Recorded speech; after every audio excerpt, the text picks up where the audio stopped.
बिस्मिल्लाहिर्रहमानिर्रहीम। अस्सलाम वालेकुम। अगर आप अपने मोबाइल में व्हाट्सएप को यूज़ करते हुए अपना व्हाट्सएप चैनल बनाना चाहते हैं तो ये वीडियो आपके लिए है। आप बने रहिए हमारी वीडियो के साथ। इंशाल्लाह आपको समझाएंगे किस तरह आप अपने मोबाइल में व्हाट्सएप चैनल बना सकते हैं बहुत आसान तरीके के साथ। तो चलते हैं हम मोबाइल की स्क्रीन पर।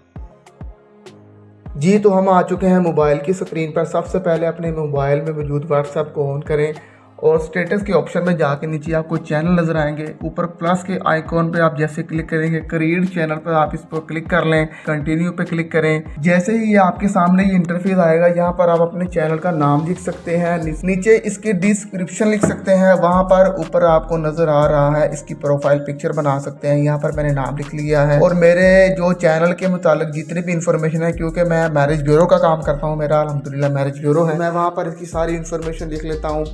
और यहाँ पर मेरे पास इंटरनेट नहीं है, तो जैसे ही मेरे पास इंटरनेट अवेलेबल हुआ तो मैंने यहाँ पर अपना चैनल बना लिया है। इसका इंटरफेस यहाँ पर आपको शो हो चुका है। यहाँ पर अभी तक मेरे पास 0 फॉलोवर हैं। यहाँ पर मैं इसकी वर्किंग करूँगा, इसकी प्रोफाइल पिक्चर बनाऊँगा। यहाँ पर डेली मैं अपनी जो चीज़ें हैं उसको अपलोड करूँगा, अपने चैनल की सेटिंग कर सकता हूँ। ये सारी चीज़ें मैं यहाँ पर कर सकता हूँ। मैं उम्मीद करता हूँ आपको व्हाट्सएप चैनल बनाना आ चुका होगा। फिर भी आपके ज़हन में कोई सवाल हो तो आप मुझे नीचे कमेंट सेक्शन में पूछ सकते हैं। हमें इजाज़त दीजिए। अल्लाह हाफिज़।